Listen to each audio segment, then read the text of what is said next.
YouTube? It's your girl, Monique, aka everybody's favorite mermaid, and I'm back at it again with another video. This week,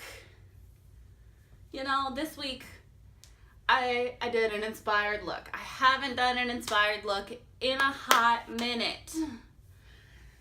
This look is inspired by my D&D character, Kaede. First of all, if you don't know what D&D stands for, it stands for Dungeons and Dragons, the tabletop RPG game. RPG stands for role-playing game. I know a lot of my friends who watch my videos have no idea what the hell I'm talking about, so that's why I'm breaking it down. But, first of all, yes, Kaede's name does sound familiar. That would be because she's named after the High Priestess Kaede from Inuyasha. No shame. I have no shame. And I'm writing a whole backstory on her. But basically a breakdown is she is a pale white.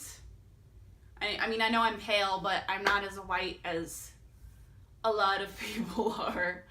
But she's pale white. She's got black eyes. Like, there's no iris. It's just all black. Or maybe her iris is black. I haven't decided. Actually, no, there's no white. It's just all black. And when she goes in her trances to do magic, they like sparkle and they look like the galaxy type of thing. She's got long, flowing, purple, several different purpled ombre hair. And she does blood magic. And she feeds off of humans. Not technically a vampire. She only becomes a human or a vampire if she dies. And she doesn't feed off of humans all the time. It's only like once every 2 weeks. But I will go into her background in a story that I'm currently writing because my dungeon master just wanted me to go into detail like a little bit more in depth into her past. And then we just both got really excited about details and things. So now I'm writing a book again to go along with the Justice League fan fiction that's sitting in my phone. If you want to read that, comment down below. But let's get this shindig started. This week, talking about my ghostly experiences. So a little bit about my history with spirits. I've always just been very attuned to them, but I think it's kind of because as a small child, I want to say I was like 6, 7, 8, not quite 10 yet, not quite the double digits, but still a small child. I guess like 2nd to 4th grade was when all this was going down.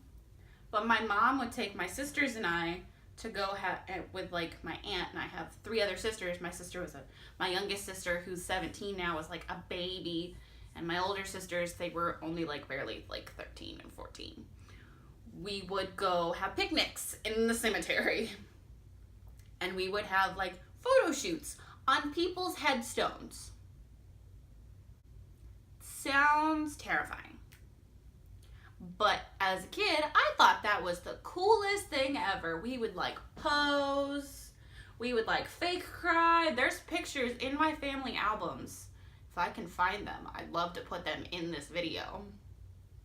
But they're in a box somewhere in the garage, and my garage is a disaster. But we would do this so often, like that, and especially during the summer when my older sisters would visit, we'd just go hang out in cemeteries. I don't know if you're actually supposed to like have picnics in cemeteries. I think it's more of like respect the dead, go visit your loved ones that have passed. Not, hey, let's eat some sandwiches. Here's some goldfish crackers and a popsicle. Now let's go take pictures with tombstones. It's probably disrespectful. As an adult, I realize this.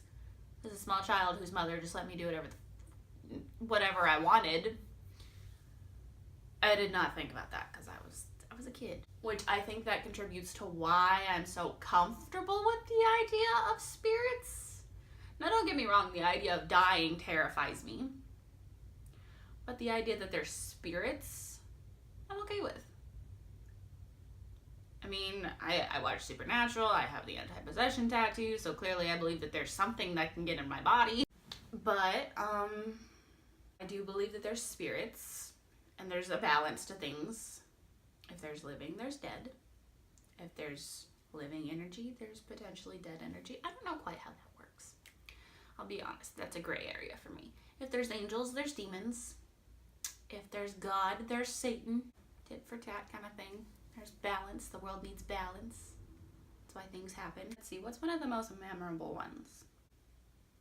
I remember living in Arkansas. The spirit never really did anything, but it would interact with me, and I could always tell it was there. It was like a presence, and I knew where it was. It would never get like too close to me, but it would like hide behind trees and in shadows.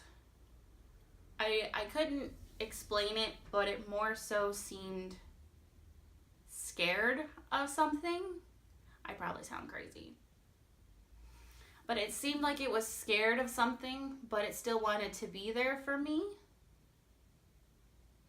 And I always felt like something was watching me or following me. But like, it wasn't just that spirit. Like, it would be there to sort of like watch over me and make sure nothing would happen. I know it sounds crazy, but I could always tell that I wasn't alone in some manner. And I never really thought anything about it. I just kind of went on my life as a small child. I guess I wasn't small. I was like 10 to 13. And then one day, I guess I just didn't feel the presence anymore. I didn't feel like I was being watched or followed. Watch, now that I'm talking about it, the spirits are going to show back up. Please don't do that. One other big thing that I remember, this was when I was living in Washington.